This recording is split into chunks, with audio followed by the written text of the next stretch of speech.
Well, welcome to this broadcast. Today in Lesotho, observers of the concluded elections reported that the process was reasonably free and fair, with an agreement that Saturday's deployment of the army raised some questions. Now, in the ongoing tallying process, former Premier Thomas Thabane took a narrow lead and appears to be a favorite of Pakalitha Mosisili. Now, while the process of tallying votes is expected to end today, Lesotho has been in turmoil since former army commander Tali Kennedy Kamoli launched a coup attempt in 2014 against Prime Minister Thabane.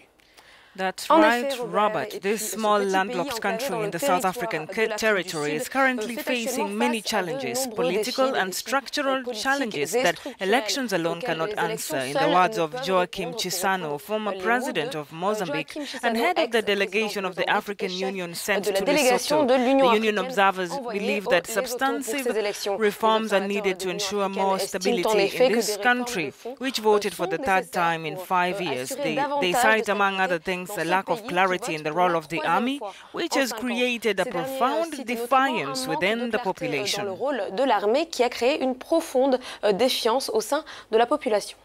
And the best person to help us understand this today, we have Mr. Holo Nyani, a regional integration policy analyst in Maseru.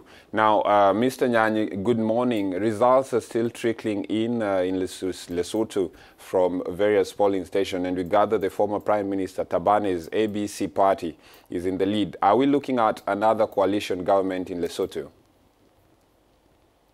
We have 80 constituencies in this country. 3 of them have been failed because some of the candidates there died before the election day and after the nomination. And then we are left with 77 constituencies. Of those 77 constituencies, it is projected that ABC would take 47 constituencies. And then the party of the Prime Minister now, it is projected to have around 20 or so. And then the other smaller parties that are taking about 4 constituencies. There are 3 constituencies that are going to other political parties, and then the rest would go to the ABC and Democratic Congress. Democratic Congress is the party of the Prime Minister now, the incumbent Prime Minister. So it has lost the constituencies heavily. But in our system, it's not the end of the game when you win constituencies. We still have 40 other seats which are going to be allocated proportionally to political parties. ABC, by virtue of having most constituencies, stands a better chance. It would be a bit difficult for it to win outright. It will still need some coalition, although it will need very few seats to make up to 59, which is the threshold for formation of government.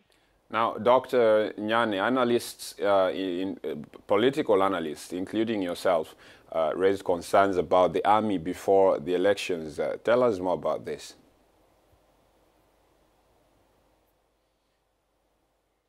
Our army is very, very controversial because it is directly interested in the outcome of this election. You would recall that this army assassinated the commander in 2015, and Southern African Development Community SADC instituted a commission of inquiry, and that commission of inquiry found and recommended against some of the managers of this army, and this army therefore would not want to see a change of government ordinarily because it is interested in the current government.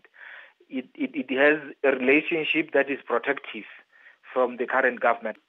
They were present during the voting day at the polling stations, and that was very, very disturbing for most of the people. Even the Independent Electoral Commission expressed its displeasure. Now, lastly, just as we wrap up this, did the military's presence somehow intimidate voters and hence the low voter turnout? Because reports we have is that the turnout was not up to what the registry of the electoral commission has. No, the election was held within a very peaceful environment, as it was expected. Most of the people were of the view that the election was not necessary. Most of the people did not agree that this election ought to have been held.